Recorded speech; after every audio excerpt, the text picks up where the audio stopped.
Marks 1 year since Senator John McCain was diagnosed with an aggressive form of brain cancer. The 81-year-old McCain hasn't been seen in public since he left Washington last December, and no reports have been released on his condition.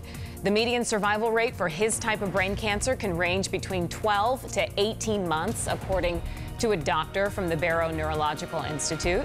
This afternoon, Dr. Michael Lawton described how someone who has survived at least a year, as Senator McCain has, is likely doing. Just judging from the comments that he makes publicly on current events and the fact that he's still an active senator, I think he must be doing very well.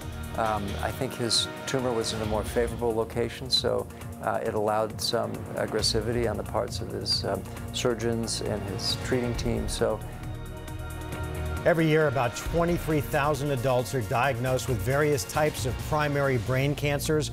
Barrow is the busiest brain surgery institute in the country, and they believe they can cure brain cancer sometime within the next 10 years.